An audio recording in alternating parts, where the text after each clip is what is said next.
السلام عليكم ورحمة الله وبركاته. ازيكم حبايبي، عاملين ايه؟ ورجعنا بقى في فيديو ده تاني يوم من الفيديو اللي كنت عاملاه قبل كده. شايفين الفراخ ما شاء الله تبارك الله. معايا بقى النهارده وصفة حلوة خالص ليهم، هتقويهم كده بقى وتفرفشهم كده وتنعنشهم ان شاء الله. تمام. اول حاجة هبدأ دلوقتي الاول افطرهم، هحطهم الفطار بتاعهم ونبدأ نتكلم بقى واحنا ايه وهما بيفطروا. تمام. حط لي اللايك والاشتراك وشوف الوصفة اللي معايا، حاجة كده ببلاش، حاجة كده والله العظيم هتنعش معاك الطيور كده وتخلي الطيور تفرفش كده، والبرد يقول يلا باي، مش انت عايزه اجري الفراخ دي تاني. تمام. حاجه كده بقى مش هتتخيلي برضو ان الحاجه دي ما شاء الله عليها فيها جميع الفيتامينات، وما شاء الله عليها يعني لنزلات البرد وتنظيف الكلى والكبد والامعاء والمعده، حاجه بروفيشنال.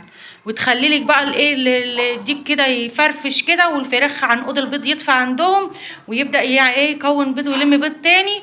وان شاء الله كده نشوف الاول الفيديو نفطر طيورنا وبعد كده نبدا ندخل في الفيديو بتاعنا.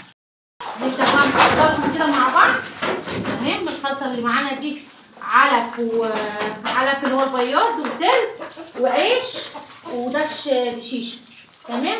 وبيني وبينكم كده في الصفوف بس كده ارمي فلفل حار، خليهم ياكلوا كده ويتنشطوا كده. تمام. هنجيب بقى الوصفه بتاعتنا اللي احنا هنحطها في الميه، هنشوف احنا معانا ايه. معايا برده الميه اهي. تمام. هنشوف انا حاطه ايه في الميه الجميله دي، والباقي ده برده هحطه لكل الطيور. النهارده بقى ايه وصفه جباره من الاخر. زي ما انتوا شايفين معانا كده ما شاء الله، حاجه كده ايه بقى. الوصفه دي هايله. ادي فراخك وطيورك الكالسيوم والفيتامينات والحديد والاملاح المعدنيه، عشان خاطر الطيور في الفتره بتاعه الشتاء دي بالذات بتبقى ضعيفه. تمام. فاحنا لازم باقل التكاليف من البيت نظبط فراخنا ماشي، وننعش الفراخ عندنا. وزي ما انا قلت لكم لما انا طلعتهم غيرت المكان وطلعتهم في الاوضه هنا، حسيتهم برضو الحيويه بتاعتهم مش كويسه. طيب عملت ايه بقى؟ جبت معايا الحاجه دي ما شاء الله ب5 جنيه من السوق. هتجيبي شنطه مليانه. تمام. كيسه مليانه هتحطي منها، لو هما هتحطوا لهم ياكلوها دلوقتي برضه هجيب واحط منها. هتعمليها عصير وتحطيه في الميه كده وتدوا الطيور سقوه للطيور كلها. ماشي. ما شاء الله يعني الجرجير اللي هو الوصفه بتاعتنا او البطل بتاع النهارده الجرجير ده، يعني ما شاء الله تبارك الله. والله العظيم انا لما قريته وبحثت عن فوائد الجرجير قلت ايه ده المفروض احنا كبني ادمين ما نستغناش عنه في الفطار في الغدا كل يوم، عشان هو بينقي الدم، يعني حاجه كده ما شاء الله، وبيساعد جسم الطيور والبني ادمين على التوازن. تمام. ما شاء الله يعني منظف للامعاء ومحفز للبيض بطريقه جامده. تمام. ومفيد للمعده والامعاء وبينقي الدم. وفي الشتاء طبعا مش عايزين نتكلم كتير بقى، احنا عارفين الشتاء ونزلات البرد، فده حاجه هايله لنزلات البرد ومسكن للبرد والالم للعظم بتاع الفراخ. تمام. وفي نفس الوقت طرد للبلغم بتاع المخاط اللي هو بتاع الطيور ده. تمام. فيعني انا جبت لكم النهارده المفروض يعني بقى تكتبوا لي كده لايكات كتير، تعملوا لي لايكات كتير وتكتبوا لي الله عليك يا ام ندى. والله العظيم بجد ما عرفت فوائد الجرجير. بصوا السقوه دي سقوه كل شهر للطيور. ماشي. هو حار شويه عليهم زي الفلفل كده، بس اقل من الفلفل شويه كده احنا حاطين فلفل في الاكل. برضه هكلمكم في فيديو تاني على الفلفل ده بقى حاجه كده بتفرفشهم كده. تمام. ما شاء الله يعني.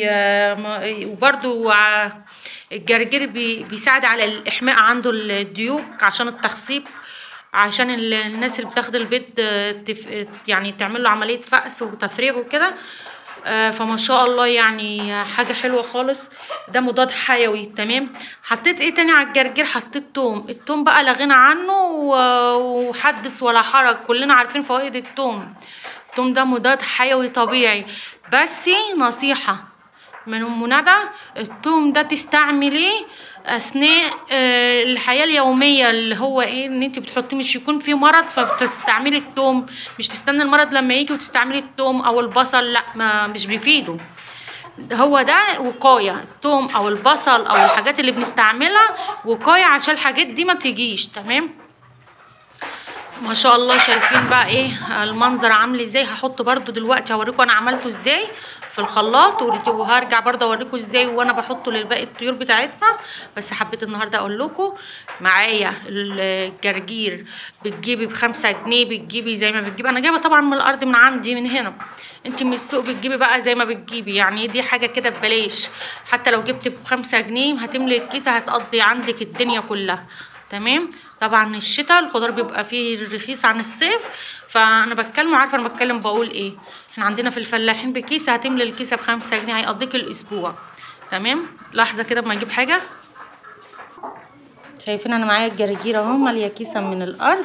ماشي. فهحط لهم بقى كده برضو ياكلوا كده ويتنعنشوا كده، انا ليا بركه الا بيهم. يلا الخضار حلو برضه، هشيل الحبه دي عشان الطيور البط الفراخ اللي تحت. فان شاء الله برضو الفراخ اللي تحت عايزه اجيبهم مع الفراخ دي، بس لما اظبط الدنيا عند الفراخ دي الاول. تمام. ما تخلطيش طالما المكان او الطيور بتاعتك مش مع بعض من الاصل، ما تخلطوهمش غير لما تكوني متاكده ومطمنه ان الفراخ دي كويسه او الطيور دي كويسه. تمام. كويسه ان هي يعني تكون كويسه ان هي تكون بصحه جيده، يعني مش ان هي. تمام. شايفين بقى الفراخ بدات تشرب من الميه. شايفين بقى ما شاء الله بدأوا ياكلوا ويشربوا كده من الجرجير اللي احنا حطيناه على الارض، والميه كمان. الميه دي فيها توم زي ما انا قلت وجرجير، وبتضربيهم في الخلاط، ودرق الخلاط ده تفرقيه على كل الطيور اللي عندك في جردل كبير كده، وتروحي حطاه ومكملاه ميه، وتبدأي تعملي سقوه للطيور كلها، حتى الحمام، حتى لو في بط صغير فراخ صغيره، تعملي السقوه دي مره في الشهر.